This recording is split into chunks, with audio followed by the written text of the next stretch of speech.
Finally দীর্ঘ ১৫ বছরের প্রতীক্ষার অবসান হলো।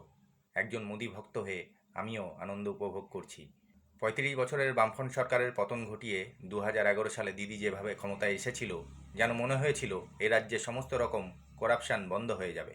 কিন্তু এই তৃণমূল সরকার আসার পর যত দিন গেছে, যত জল গড়িয়েছে, বিশেষ করে ২০১৬ সাল থেকে টিএমসির দ্বিতীয়বার সরকার গঠনের পর একের পর এক দুর্নীতি হয়েছে। কিসে না চুরি হয়নি? শিক্ষা চুরি, বালি চুরি, পাথর চুরি, গরু চুরি, কয়লা চুরি, স্বাস্থ্য বা চিকিৎসাতেও দুর্নীতি। এই লিস্ট দিতে থাকলে সঠিক সময়ে ভিডিওই শেষ করতে পারবো না। ২০১১-র পর থেকে রাজ্যে ৬,৬৮৮টা কলকারখানা বন্ধ হয়ে গেছে। মাঝারি ও ক্ষুদ্র শিল্প, টাইপ অফ হ্যান্ডিক্রাফট, মানে হস্তশিল্প জাতীয় দ্রব্য, সব মিলিয়ে প্রায় ১৫,০০০ শিল্প বন্ধ হয়ে গেছে। ৮,২০০টারও বেশি স্কুল বন্ধ হয়ে গেছে। পশ্চিমবঙ্গে ২০১১ সালের আগে ২১০০ মাদ্রাসা ছিল, যেখানে এই ২০২৬ সালে সরকারি বেসরকারি সব মিলিয়ে ৩৫,০০০-এরও বেশি মাদ্রাসা তৈরি হয়েছে।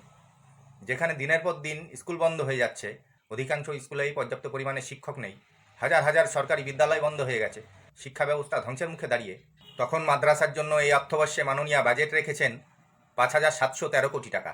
তাহলে চিন্তা করুন, আপনারা বলুন, এই মাদ্রাসা থেকে একটাও ডাক্তার, ইঞ্জিনিয়ার বা সায়েন্টিস্ট তৈরি হয়েছে কি?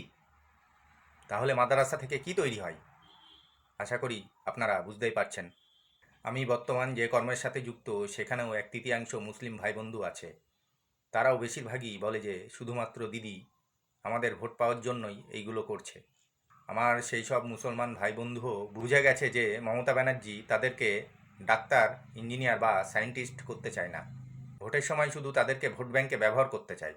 আমি এতটুকু বলতে পারি, এই ১৫ বছরে আমাদের রাজ্যের কোনো ধর্মের মানুষেরই সার্বজনীন কোনো ডেভেলপমেন্ট হয়নি। না শিক্ষায় উন্নতি হয়েছে, না স্বাস্থ্যে হয়েছে, না কর্মে হয়েছে, না আইন ব্যবস্থায় হয়েছে। আরজি করে অভয়ের রেপ হওয়ার পরে যেখানে আমাদের রাজ্যের মুখ্যমন্ত্রী বলে রাত্রি ৮টার পরে মেয়েদের বের হওয়া ঠিক নয়, সেখানে রাজ্যের পুলিশি ব্যবস্থা বা আইনি ব্যবস্থা কি হতে পারে আপনারাই বলুন। ছি ছি, ধিক্কার জানাই মমতা ব্যানার্জিকে এবং তার সাথে সাথে তার দলের নেতা নেত্রীকর্মীরা যারা তার কথাকে সমর্থন করছেন। আপনারা যারা মুখ্যমন্ত্রীর কথা সমর্থন করছেন, তারা টিএমসি করেই নিজেদের বিষয় সম্পত্তি বাড়িয়েছেন। কিন্তু একবার মানবিক হয়ে চিন্তা করে দেখবেন, যদি এই নির্যাতিতা মেয়েটির জায়গায় আপনার মা, বোন কিংবা মেয়ে থাকতো, তাহলেও কি আপনি মুখ্যমন্ত্রীর এইসব কথাবার্তাকে সমর্থন করতেন? এটা আমি আপনাদের কাছেই প্রশ্ন করলাম। শুধু পশ্চিমবঙ্গ নয়, পুরো ভারতবর্ষের ইতিহাসে এরকম স্বার্থান্বেষী, লোভী, দুর্নীতিগ্রস্ত মুখ্যমন্ত্রী আমরা এর আগে কখনো দেখিনি। একজন মোদিজির ভক্ত হয়ে ভারতীয় জনতা পার্টির নতুন এই সরকারের কাছে আশা রাখব, রাজ্যের সমস্ত ঘাটতি মিটিয়ে, বেকার যুবক যুবতীদের কর্মে ফিরিয়ে, আইন ব্যবস্থা নতুন করে ঢেলে সাজিয়ে, বন্ধ হয়ে যাওয়া কলকারখানা খুলে রাজ্যকে উন্নয়নের পথে নিয়ে যাওয়াই মূল লক্ষ্য হবে। তাহলেই আক্ষরিক অর্থে পরিবর্তন হবে। ভালো থাকবেন, আবার দেখা হবে। জয় শ্রীরাম।